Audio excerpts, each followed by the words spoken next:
Hey everybody, Brandon Railway here. I'm going to show you this new system I got. If you don't have the money to do DCC and sound, you can still go with remote control and avoid having to have a big control panel like that. So this is going to be a little bit of a to-do to show you this. So please bear with the video. I have my veterans unit on the track. Both track 1 is powered right now. The system is the Innovator 3000 by Innovative Train Technologies Corporation.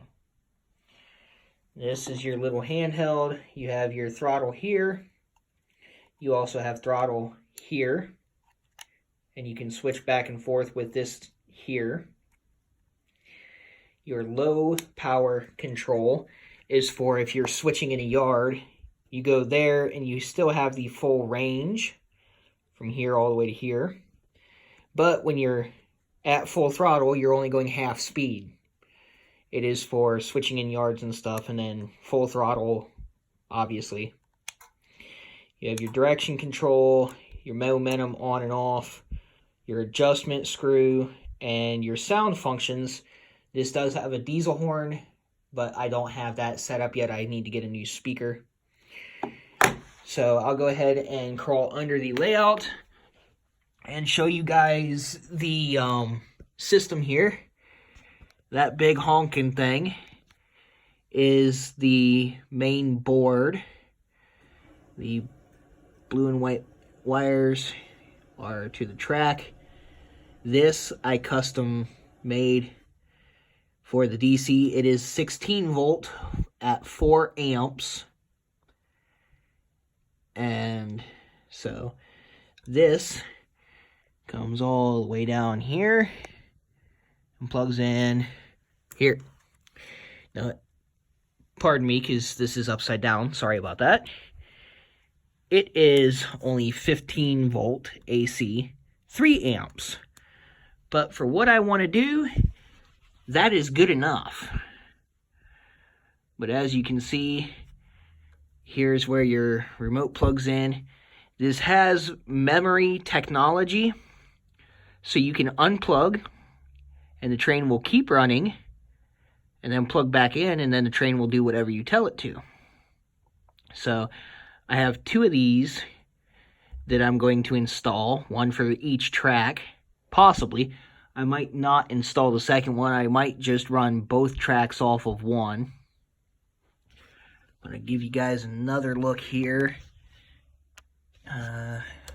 Grab my flashlight, give you guys a good look. It does have pulse control up here, this red toggle switch. I'm going to leave that off because I have heard nothing but bad reviews of the pulse control frying DC locomotives, and I don't want to fry my brand new locomotive. So anyhow, that is the circuit board. And then I will get back up here and show you on my throttle here.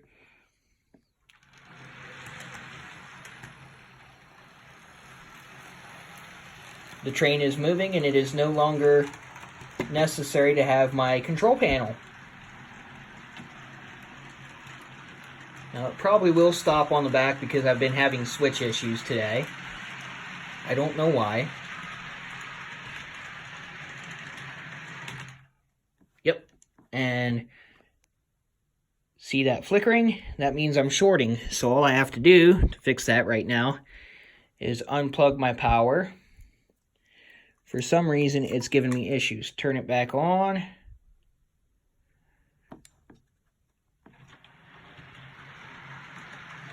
And the train's moving. So for some reason, when she hits that switch back there, she's not liking it and she's shorting. I gotta figure out what's going on there. But as you guys can see, I am now remote control on my 4x7 train show layout.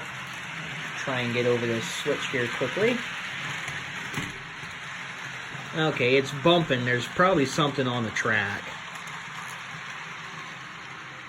or something's not quite all the way on the way it should be. My back truck. I don't know if you can see it on the video, but I can see my back truck was not on all the way. There we go. But the plans here, I'm going to take a old metal coat hanger, make a harness, use E6000 and glue it to this, get a fish hook style thing, and be able to hang my controller right here. And I'll have another hook on the other side, on the side there, to be able to hang it wherever I want on the layout, usually where I'm sitting, which will probably be at the side of the layout. I'm also going to install this. Some of you older folks might recognize this is a telephone box. The set came with about 20 of these. So I'm going to install one here so I can plug in over here and then run the wiring from there over to the Innovator 3000. And that way I don't have to plug in directly to that. I can plug in over here and I can walk further around the layout or just make a bigger cord. And then I'm probably going to put one on this corner as well. Well, probably not, because the Innovator 3000 is over on this corner. I'm not going to need to put one on over here because I can just plug right into the system. But to give you guys an idea, the Innovator 3000 is probably under the KFC, the red and pink building. The remote reaches this far past the layout. So I can walk all the way around the layout as it is right now and throw the switches and everything else. Now, because I am getting rid of the control panel, all my controls for the switches are going to go bye-bye. Which means the motors are going to go. Everything's going to become hand throw. The only controls I'm going to have for this layout are going to be toggles for my street lights, traffic lights, building lights, and my block and dwarf signals. Now, I'm going to try to figure out how to do that in a way that I can make a very small control panel and put it on the end of the layout. That way, I can still make my signals change. I can still make my traffic lights change, turn lights on and off. And that way I can still do that, but I don't have to have but maybe a control panel, hopefully just the size of my phone that sits somewhere over here. I'm going to make this a double review tonight. The second portion, if I can get down here and get my light, there we go. This is just going to be real quick. This tractor here, that's bright. My uncle made this tractor. It looks like it's S-gauge or close to it. But it has coupled up to my cars. Because my one uncle put a coupler on it, as you can see. So the whole thought process here is that the Equity needed a big, heavy piece of machinery to shuttle cars around because the engines can't get down past the tight switch. So they had a oversized tractor made to be able to shuttle the cars around. And then it can get behind them and push them out to where the engine can get to them and not have to go down into the tracks. Anyhow, that's my review of that little piece of equipment.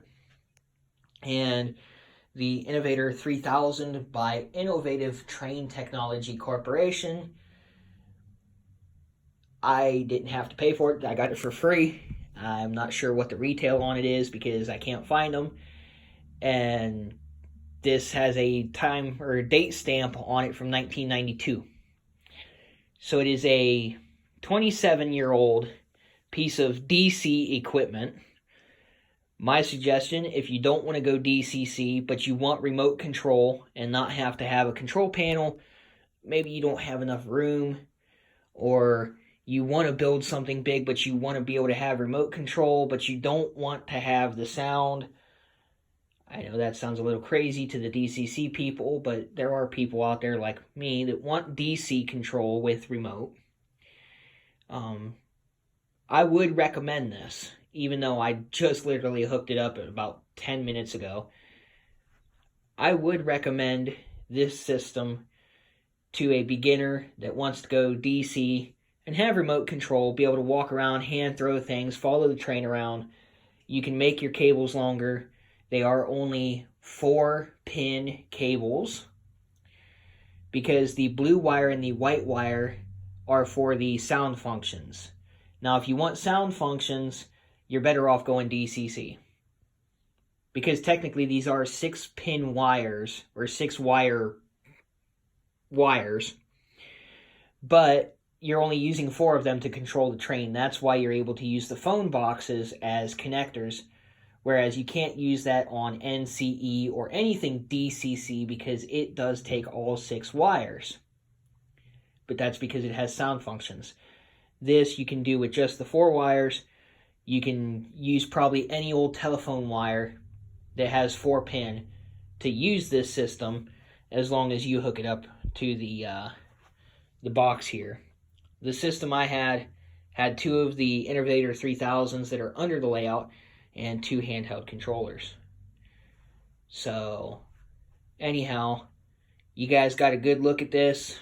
You can make your own decision on it. But like I said, I would recommend it because for a starter system, I would rank it better than the Atlas Master DCC system. I'd probably rank it up there with Digitrax and NCE, but on the DC spectrum. So take that for what you want, if it makes sense to you guys.